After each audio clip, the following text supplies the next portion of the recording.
right, welcome back. Ellis Cannon, waning minutes in the Murphy-Maggi debate. Realpolitics.com, 281 seats for majority in the House, projects 226 Republican right now, 183 Democrat. Basically, leaners and likely voters are about the same on both sides, so 26 seats are listed as toss-ups. Quickly, Mr. Magi, the Democratic committee that supports candidates such as yourself, they identified as red to blue seats. They've really not stepped up to basically see that as a possibility. Does that hurt the campaign? No, it doesn't. It makes us work a lot harder. We have to get out there and work. You know, the problem we had was one of the most competitive races in the nation was in our district, and we had to compete with that. But we think we had a good message, and we think that, that with the Democratic registration and my profile, it profiles well. All right, we're going to come back to you one last time, but I want to ask you this, Congressman. Earmarks, we touched on it briefly. That's been a burr under your saddle at times. I know that there were some studies done at one point here that says that you were pretty active in that. I think the 111th Congress, your vote is fourth highest player in that regard. In terms of bringing money to the district? Yeah. Yeah, well, the number of highway projects, issues with the commissary, a number of other things. It is important to bring money back to the district. However, what we also found, particularly with a number of earmarks, they were dumped in at the end, oftentimes in versions that they didn't have the same kind of openness and review, and we said, you know what, no more of this.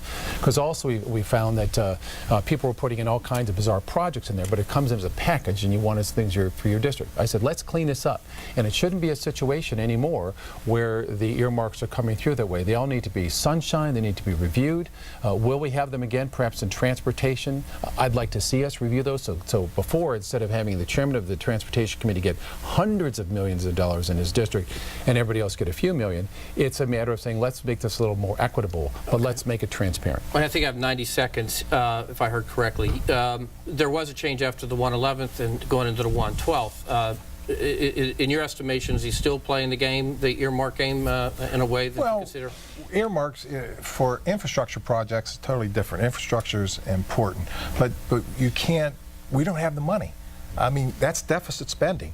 Well, if you have the surplus money, then you can have for projects. Right. But when you're deficit spending for the last 10 years of $1 trillion a year, how can we have earmarks? You took that position when the I can't think of the word right now, but the grant, I believe, to the Lemieux Foundation came up, and that you consider that to be over the line or out of place. Was there anything there that reflected negatively? Well, listen, it is a matter that these are grants that come out of the Center for Disease Control, and these grants are going somewhere. I wanted to make sure it was going for cancer education, and I think it's important.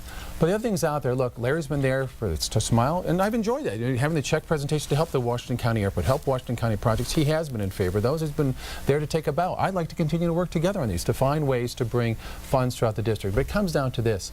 It is a matter of making sure that we're working hard for our districts, and I think that's why my constituents continue to bring me back. That I work with both sides of that I'm really trying to help this country move forward, and we continue to do that kind of thing, and that's the battle we're all going to have to turn this country around. There's the music. One last chance. You're going to, if you get in, you're going to vote to repeal Obamacare. Hey, it's law now. The Supreme Court ruled on it. Now you got to fix it. I think that's all right. Attention,